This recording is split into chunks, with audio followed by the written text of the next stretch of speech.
Ay ma'am, hingi lang po ng panel's reaction. Former President Duterte's legal team is seeking to submit before the ICC yung report po ng Senate Committee on Foreign Relations on the former president's arrest. They say that the report will prove that the arrest was the result of a whole-of-government approach to bring down the Dutertes and result of political maneuvering designed to politically cripple his family. Reaction lang po.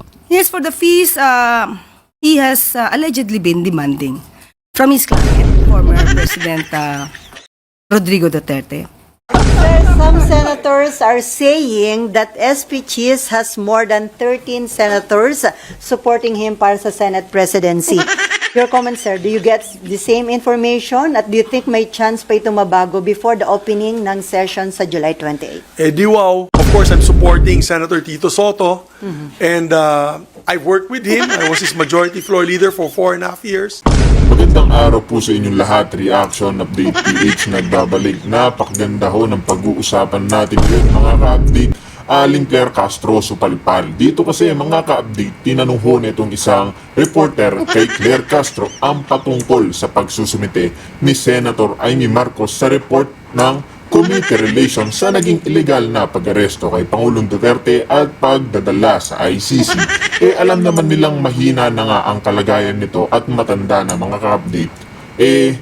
Sumagot dito si Claire Butangera ng demanding di umano itong kampo ni Pangulong Duterte at mag-focus na lang daw sa kanyang depensa para sa mga aligasyon ng war on drugs sa kanya. Ito nga pong si Claire Castro mga ka-update, ang taong putak ng putak dyan sa Malacanang at hindi nagre-research patungkol sa mga aligasyon nila sa ating Pangulong Duterte. Dinakip na nga ho nila itong ating Pangulong Duterte ng illegal, wala hong passport. Ngayong hinahanap dito kay Bonjing Rimula ang mga ebidensya laban kay FPRRD, wala ho silang maipakita. At ngayon, pinapatagal ang paglilitis kay FPRRD dahil wala hong maipakitang ebidensya at mailabas itong sila Bonjing Rimula at ang gobyerno ni Bobong Marcos sa ICC. Dahilan para sisihin ang legal counsel ni FPRRD na sila ang nagpapahaba ng paglilitis ni Pangulong Duterte. Kaya ngayon mga ka-update, ang pagdadakdak nitong si Claire dyan sa Malacanang ay patunay na pinapaikot-ikot lang nila ang taong bayan para may maisagot po sa media. Pero ang katotohanan mga ka-update, wala ho talaga silang matinding ebidensya laban kay Pangulong Duterte. Kaya kasunod ho nito mga ka-update, pagkikinggan din natin at pag-uusapan ang naging payag nga ni Senator Mig Zubiri na sa patungkol dito sa 20th Congress na gusto niya na ho daw palitan nitong si Espichis Escudero at lumuklok si Tito Soto. Kaya mga update, pag-usapan na po natin yan. Pero bago mga update, isang like, isang share, isang subscribe. Malaking tulong na ho yan sa ating channel. Kaya mga update, simulan na ho natin. Ay ma'am, hingi lang po ng panel's reaction. Former President Duterte's legal team is seeking to submit before the ICC yung report po ng Senate Committee on Foreign Relations on the former president's arrest. They say that the report will prove that the arrest was the result of a whole-of-government approach to bring down the Dutertes and result of political maneuvering designed to politically cripple his family. Reaction lang po. Yes, for the fees, he has allegedly been demanding from his client, former President Rodrigo Duterte. He should do better than that. He should concentrate on his defenses. He should concentrate on the allegations and admissions of the former president of his killings and that he ordered the killings of some people in relation to war on drugs. Ayan nga po mga ka-update, nakikita niyo na po ang putak ng putak na si Butangerang Claire. Pero kahit na ano pong pagdadakdak niya dyan, wala naman po silang matibay na ebidensya sa war on drugs na isinusukol nila kay Pangulong Duterte. Ngayon mga ka-update, tumatagal na po lalo ang paglilitis kay FPRRD kasi nga ho mga ka-update, wala ho silang maipagkitang sapat na ebidensya sa ICC. And he also admitted that he will double the EJK killings once elected as a mayor. He should concentrate on that. That is supposed to be part of his defense for his client. He should also remember that this case was filed as early as 2017.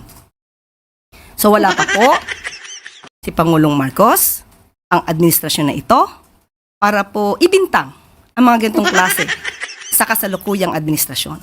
So, dapat mas pagbutihan pa po niya ang pag-research ng kanyang mga facts para po hindi po siya maligaw. So, ibig sabihin, ma'am, wala po kayo nakikita na weight na maibibigay itong report ng Senate Committee on Foreign Relations sa ongoing case ni dating Pangulong Duterte? Baka maging negatibo pa po sa kanila. Bakit po? Kung makikita po siguro ang pag-iimbestiga doon at makikita kung paano ito ginawa, siguro hindi naman po bulag ang ICC judges para makita kung ano ba talaga yung maaaring naging katotohanan dito. Sir, some senators are saying that SP Cheese has more than 13 senators supporting him para sa Senate presidency. Your comment, sir, do you get the same information at do you think may chance pa itong mabago before the opening ng session sa July 28? Eh di wow. What? Congratulations. Pagka ganun. Ako naman, we're not actively campaigning for leadership position. No? Ako, I'm not actively campaigning. Of course, I'm supporting Senator Tito Soto. And I've worked with him. I was his majority floor leader for 4.5 years. I was a loyal majority floor leader to him, I would think. No? Up to this day, ang akin lang kasi, let me speak about Senator Soto. So, ang nagugustuhan ko kay Senator Soto, naniniwala siya sa consensus building, katulad ng ginawa ko for my 2 years as Senate President. Nagko-caucus po tayo. Hindi po siya diktador na kung saan sasabihin niya, hindi, itong gagawin natin.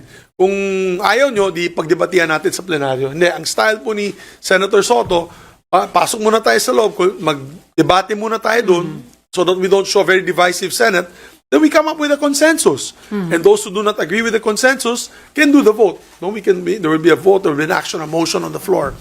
And yan ang kagustuhan ko sa kanya. So there's always consensus, there's always a caucus. Para at least alam natin yung direksyon ng Senado ng linggong yan or for any issue, no?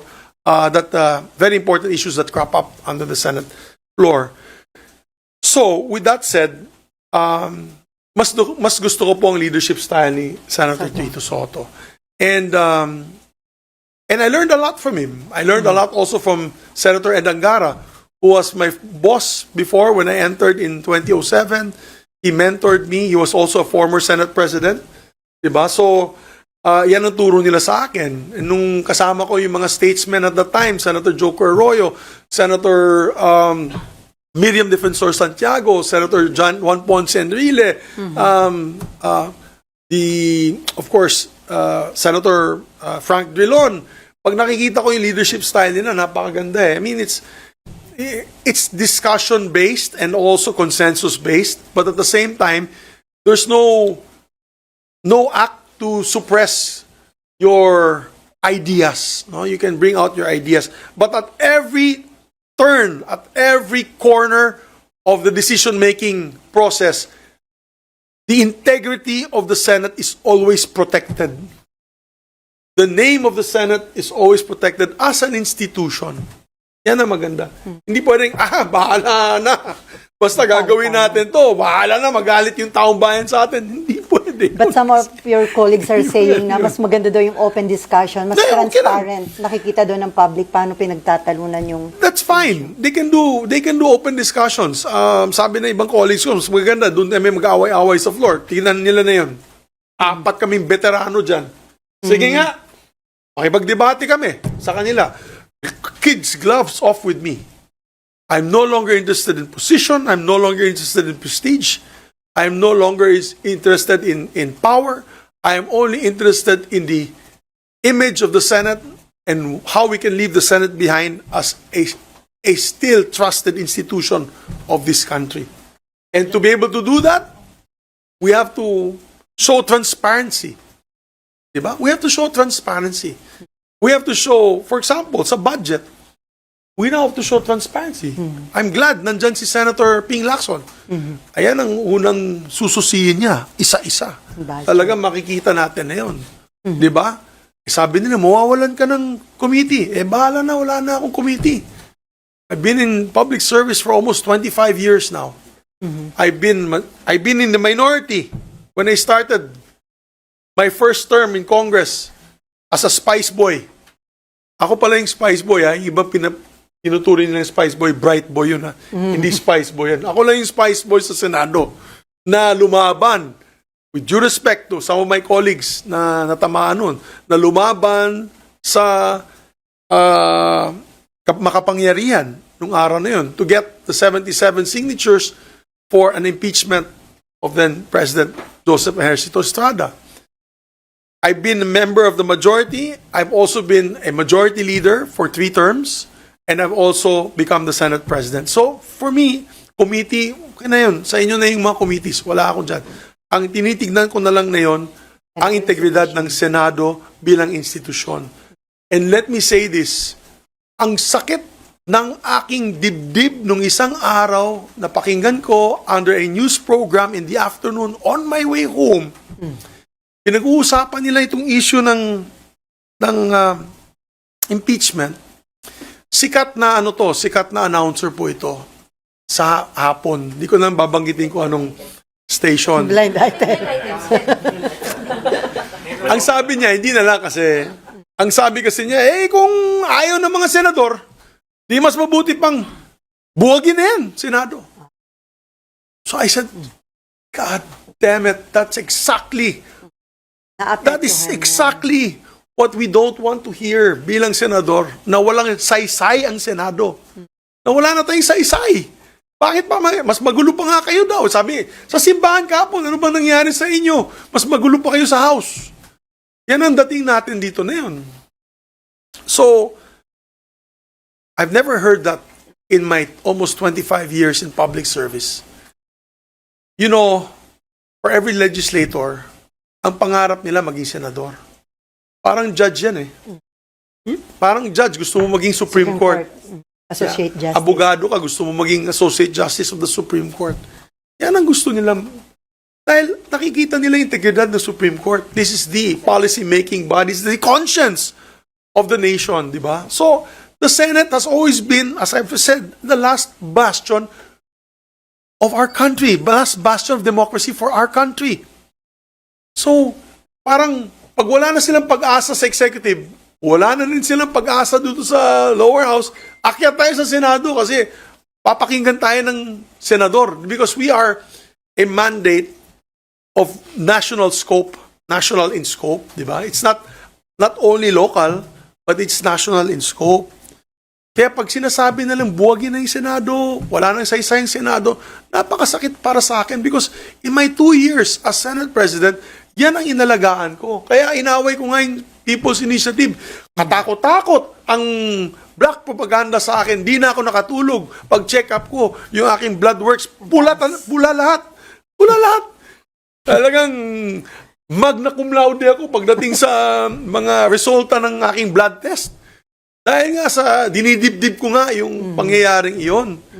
And of course, we all know, kung natuloy po yung People's Initiative na yan, that fake People's Initiative, then naging inutil ang Senado at baka wala ng Senado na yan. It would have been a unicameral Congress or a parliamentary system ng namumuno, iilan lamang mga makapangyarihan. Kaya, at that time, when we defeated the fake initiative, People's Initiative, nagpa-SWS at Pulse Asia kami, the Senate was one of its highest ratings. Almost 78% approval rating ng Senate. And then, even my approval rating at the time, which is normally middle ground lang, mataas sa over 60+% yung aking approval rating at that time.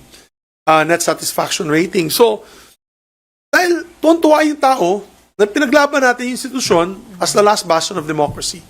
Now, I don't know what's going on. No, I really don't know what's going on. So if you ask me, let me repeat what I said, I'm not satisfied with the leadership of the Senate, with due respect to the Senate President. Maybe there could be improvements to be made to how we're handling the Senate. Right? It's not a matter of position. It's not a matter of committee. Naawa nga ako. RG. Okay, RG.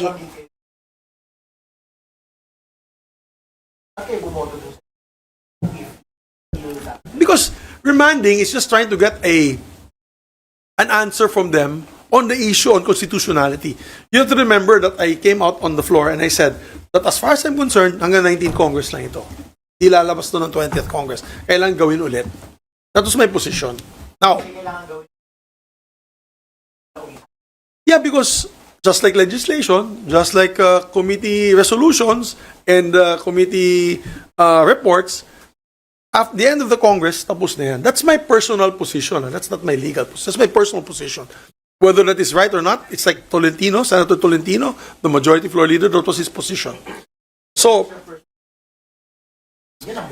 no, but I'm also in favor of following the process. Do you understand? I would not have dismissed it outright.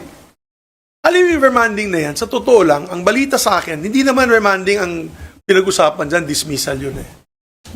Kaya nag-away nga si Sen Joel at si Sen Robin. Dahil nabibinig ko si Sen Robin, nabibinig ko napakinggan ko. Hindi, wala sa usapan yan eh. Diba? So, wala sa usapan. So, ibig sabihin, siguro may pinag-usapan sila. Alam nyo naman, ako, tsaka si Senator Lauren, tsaka si Senator Binay, kami po ay grupong slap soil. Ano yung slap soil? Diba? Hampas lupa. At pagkatapos nga naging na kami, dead hungry. Diba? Patay gutom. Kaya, out of the loop kami. So, Yun ang usapan. well, I don't know. That was the chismis. Then, of course, and that's why there was a tension there because the group of Senator Bato really was pushing for dismissal. Now, if you ask me, as I mentioned earlier, as a member of then the Spice Boys in the 11th Congress, we were the ones who gathered the signatures of the impeachment of then President Estrada. We gave it then we were able to convince then Speaker of the House, Manuel Villar, to read it during the prayer. Kasi alam namin, magkakagulo because they still had the majority of members that were against the impeachment of the former president. So, nangyari dun, bakbakan, di ba, dinala sa Senado. What did the Senate do? The Senate could have dismissed it at that time and say that was not the proper procedure because there was no motion made on the floor. You read it as a prayer. But did the Senate dismiss it? No, they did not. They heard it. My point is, it's not about my personal opinion if she is guilty or not, the Vice President. Kasi ako, alam mo naman, taga Mindanao ako. Yung tatay ko hindi pumirma sa impeachment as former congressman. And we became heroes for it in Bukidnon. Talagang sa Bukidnon, 99% ng tao dun pro-Sara. So ang punto ko it's not about my personal anymore. It's not about my personal opinion or my personal vote on the matter or my personal feeling if she's guilty or not. It is the procedure that must be followed. There is precedence. We've had in this Constitution, if I'm not mistaken, since 1987, only two successful impeachments. The third kasi, nag-resign siya. Nag-resign si Merceditas Gutierrez. On these two, it was acted upon by the Senate. So, I'm sorry, wala naman nakalagay sa Constitution, nakalagay doon forthwith, di ba? Hindi naman nakalagay doon forthwith unless dismissed by the Senate before actual trial. Wala doon sa Constitution. So I don't know.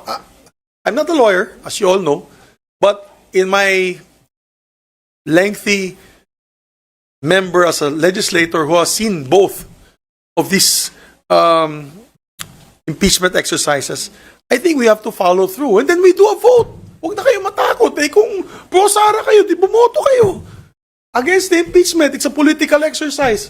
But the process has to proceed forward. That's to move forward.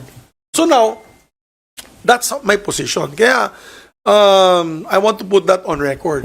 Whether I'm pro-Sara or not, I cannot, I have to listen to the evidence that will be presented by them.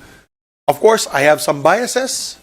I think that it is a witch hunt because they want to remove her from public service para yung iba makaupo at yung iba ay mawawalan ng kandidato na kalaban pagdating sa halalan ng 2028.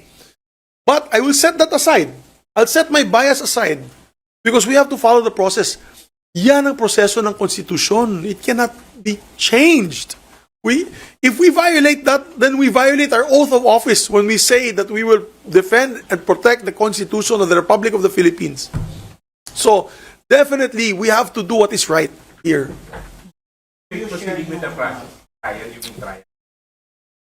Yes, no, proceed not. Well, at least, let's invite the prosecutors. Tell them, ano ba yung ebidensya ng... Alam mo sa simbahan, I think Sunday kasi kahapon, sa simbahan na yun lang ako nakakita ng mga 4 na pamilyang lumapit sa akin. Ano bang tinatago ninyo? Ano bang ginagawa ninyo dyan sa Senado?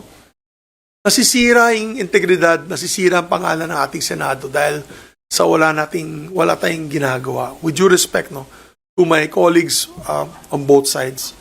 Ang akin dyan, let's do what we are supposed to be doing under the Constitution. That's our constitutional mandate.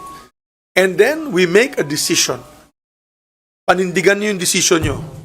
Either to impeach or not to impeach, to acquit. So, yan na ang position ko dyan. RG, meron ka pa ba? Okay na.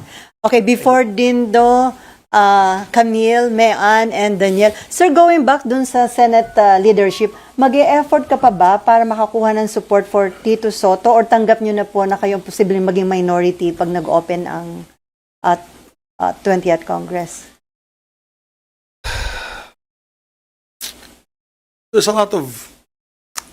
I have a lot of privileged information. Yung mga kumakausap na sa akin na ganito, hindi magandang pakinggan. Kaya hindi ko na lang babanggitin. What are the reasons why you don't want Tito Sen? Why they don't want Ping Lacson? Masyadong stricto, masyadong kaya mahirap ng magsalita kasi ayaw ko naman maipit yung mga nagkwento sa akin ito. It's more of accommodation. I think many of them were given the best committees that the Senate can be offered. Obviously, our selling point with our group is to be able to repair the image of the Senate, and therefore we want to make it more transparent, especially dealing with the budget. We want to give the committees to those who are rightfully deserving because of their qualifications. Maybe it's not saleable. It's not saleable to the members of this new 20th Congress. Tanggap namin.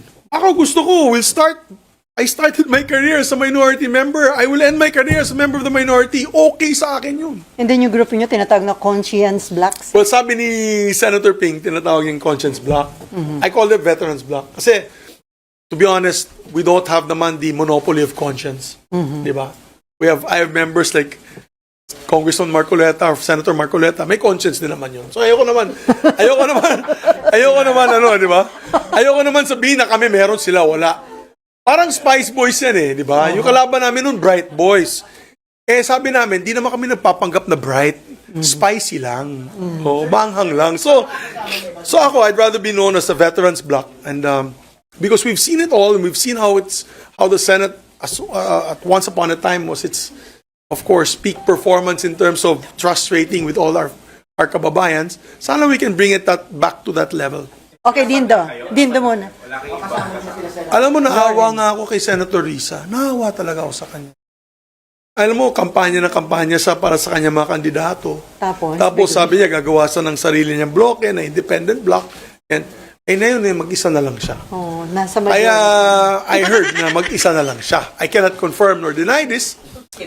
But, willing yung i-adapt, sir? Of course, she's most welcome to join us. Although we have a divergent,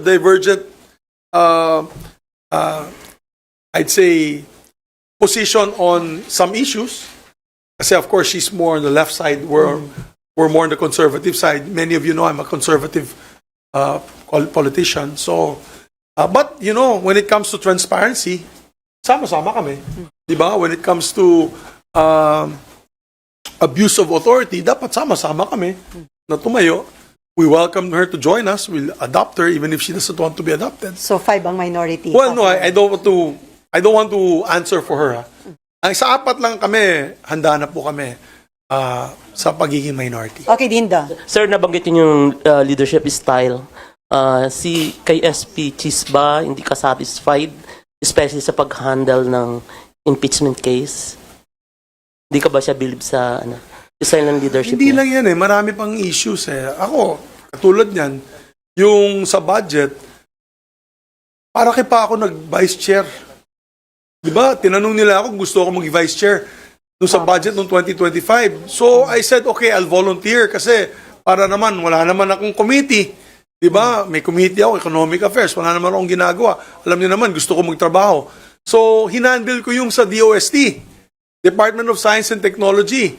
Puntua ako, nabigyan ko sila ng 1 billion additional budget, 1.4 billion, 1.3 billion. Pati PSI, Philippine Science High School, campus na bago, ang ganda, nalagay na namin sa budget. Pagdating sa BICAM, tinanggal lahat. Nabawasan pa. Yung iya ako, kaya di ba nakita mo yung speech ko sa floor, dun sa picture taking sa BICAM, di ko nga pinirmahan natin. I walked out of the BICAM. I was also upset on the handling of the budget. Apparently, I'm not the only one. Across the board, all the amendments given to all the departments, tinanggal, nilampsam, kung anong ginamit dun sa pera na yan, hindi ko na alam. Diba? So, now, we get a budget that education is only number 2 in priority, which is it's a constitutional violation, by the way, which is still being heard in the halls of the Supreme Court. So, if you ask me, that budget was the worst budget I've ever seen in my 25 years of public service. I mean, we all, as leaders, I had two budgets during my time. Sinagot naman ni Sani yung mga kung saan pumunta yung pera, nadagdagan yung edukasyon, nadagdagan yung military. Ba, klarong-klaro. Ito, puro DPWH lang nadagdagan Diba? So, diba? Nabusog yung DP. Dondi, meron ka pa? So, yun lang. Kaya, that was just one of them. So, the handling of the impeachment is one. Of course, the budget's another. And the lack of transparency. For example, the Senate building. What is going to happen with the Senate building? Findings came out na wala naman. On track naman daw. We're spending a lot. 4 kasi na tower yan Diba? So, ano na yung pangyayari dyan? Di namin alam. Matutuloy ba yan? Will it become a white elephant? We're not told what's going to happen to that. Hindi ka na-update. No, there's no update whatsoever.